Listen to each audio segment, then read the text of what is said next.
My Navajo friend told me how he and his people were taught by the white missionaries that the Navajo clan structure was of the devil, and they needed to abandon that and let the church be their new tribe. Unfortunately, this has been repeated in many tribal contexts. Ben said, "Fortunately, I read the Bible."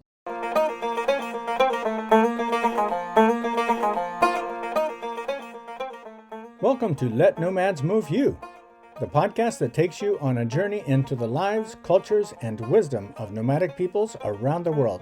I'm Ron, your nomad guy. For over 30 years, I've walked alongside nomads, learning from their deep connections to Scripture, their heritage of mobility, and the lessons they offer for faith, community, and modern life. Trust me, it hasn't always been easy. I've made some painful mistakes along the way, but those experiences have transformed the way I see God, the world, and even my own faith.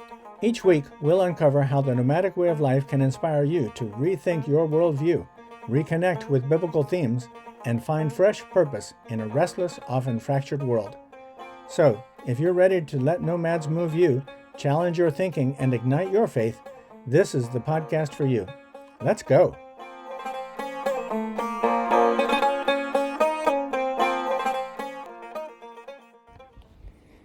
In today's episode, we're diving into Organized by Clan, how nomads model biblical community. Did you know that the Bible is filled with clan and tribal structures that reflect God's design for relational interdependence? Yes, these structures are often misunderstood or even dismissed by modern Christianity.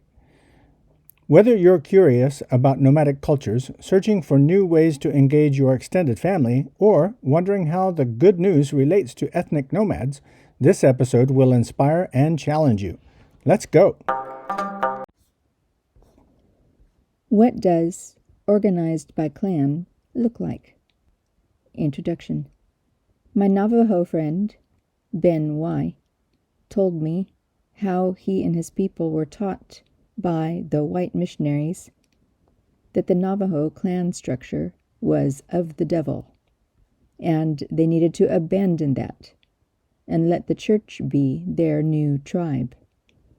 Unfortunately, this has been repeated in many tribal contexts. Ben said, "Fortunately, I read the Bible." That's where I found out that God Himself instituted the concept of clan and tribe. Let's review our working definition of nomad. Nomads are not individualistic, but rather the networking of relationships, both externally and internally, seems built into their DNA. Internally, they're organized as clans or tribes. They see mobility as a resource, even if they don't appear to use it. They highly value their group's autonomy, and they see themselves as distinct from people with a sedentary heritage. You can examine your own background, but in my observation, most of us in the USA are highly individualistic. We make our own decisions with little thought about how it impacts our extended family. Sure, many with a nomadic heritage can also make personal decisions, but even so, they never quite see themselves as separated from their extended family, clan, and tribe.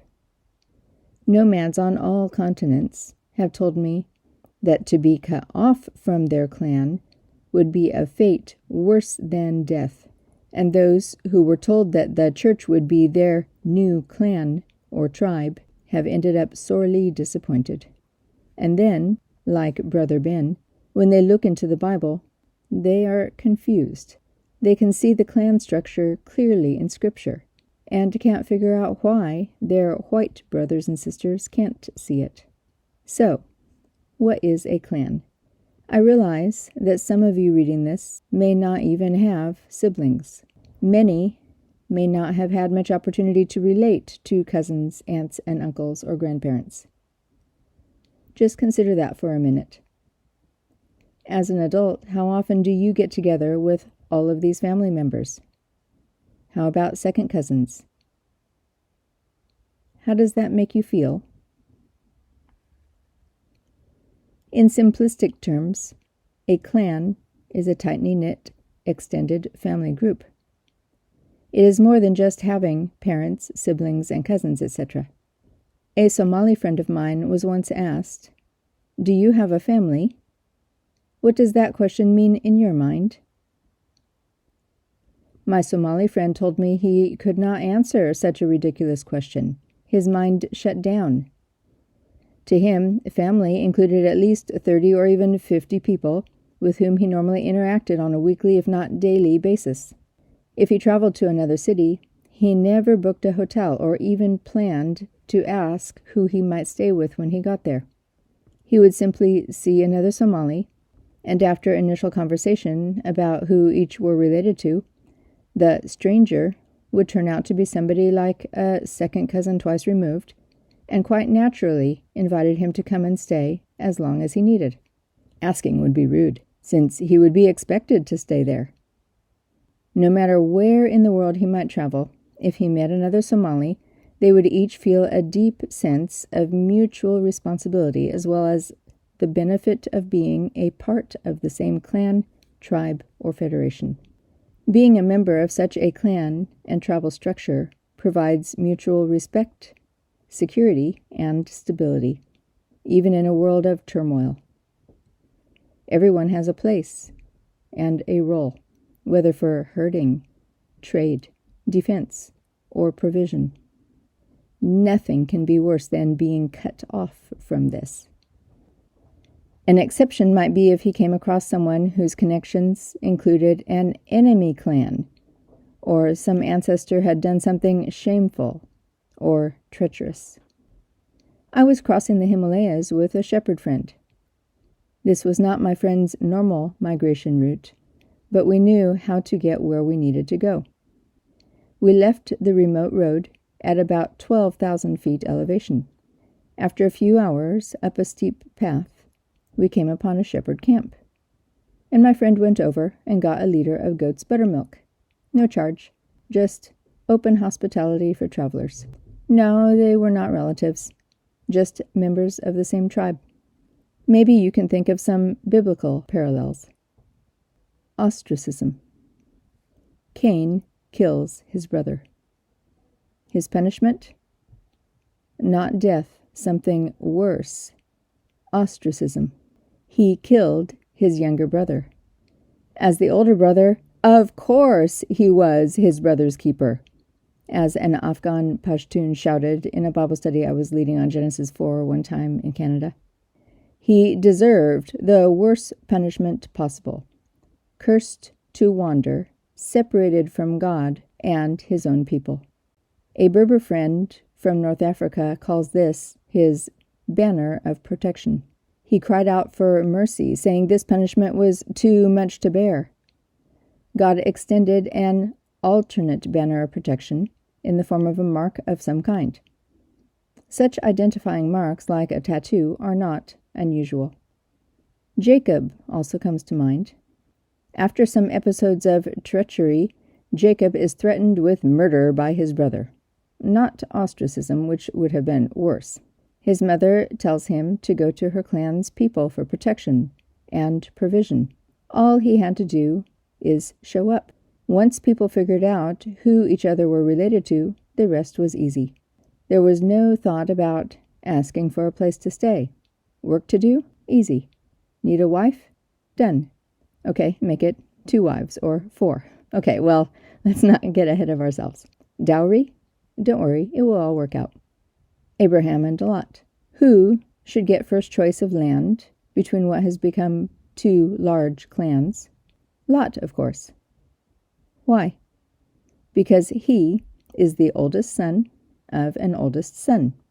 Haran was older than Abraham. As such, tribal seniority goes to Lot. Honor and respect make that part of something that can go without saying. Everybody knows that is the way it should be. Modern-day implications?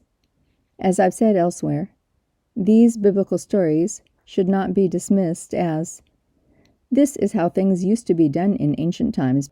Just considering nomads, There are over 400 million people in the world who still think and act this way. And that doesn't begin to count the non-nomadic people who are still collectivists in their way of being. Globally, the individualists in Northwestern Europe and North America are in the minority. In fact, even in these continents, there are still many collectivists, even tribal ethos peoples.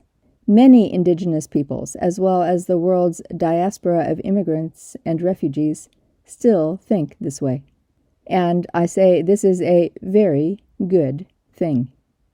These people bring back to our neighborhood something of biblical culture that settled and individualistic people have long forgotten. What can such interconnected clan-thinking people teach us about relational interdependence? Consider this. In Micah 6:8, it says we humans are to act justly, love mercy, and walk humbly with God.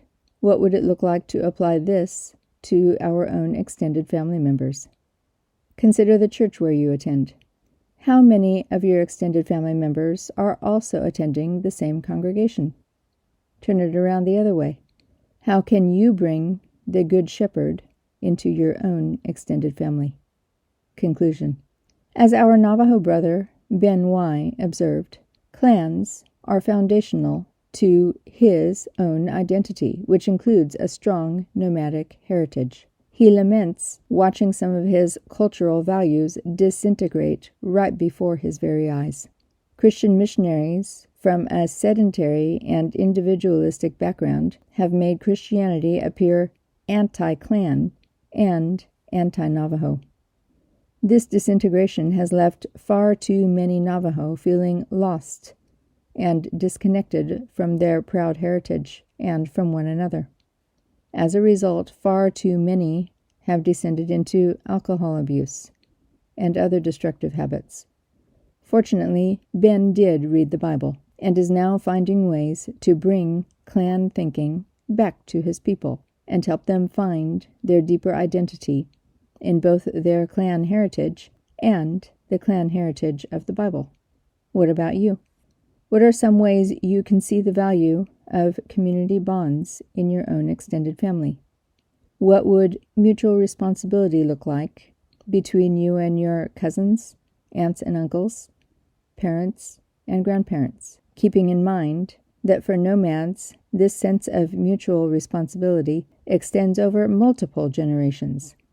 It is not just to succeed in the current project you are working on or the event you are attending.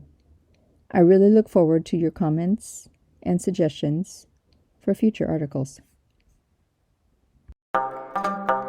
Thanks for joining me on this episode of Let Nomads Move You. Here are the takeaways from today. The clan structure isn't just cultural, it's biblical, reflecting God's design for family and community. Many nomads see their clan relationships as essential to survival and identity, and this resonates deeply with how Scripture portrays the people of God. By understanding these structures, we can reconnect with a biblical model of community that challenges our individualism and strengthens our relationships. Your challenge for the week: how can you reflect the values of Micah 6:8, acting justly, loving mercy, and walking humbly with your extended family or community? Think about how you can show mutual responsibility and care, whether through prayer, conversation, or practical support. If this episode gave you fresh insights, I'd love to hear from you. Share your thoughts or questions at nomadicpeoples.net, and let's keep the conversation going. Thanks for traveling with me on this episode of Let Nomads Move You. I hope it gave you a new way to see the world and your faith. Don't forget to subscribe so you don't miss next week's journey. Until then, keep moving, keep learning, and stay with the shepherd.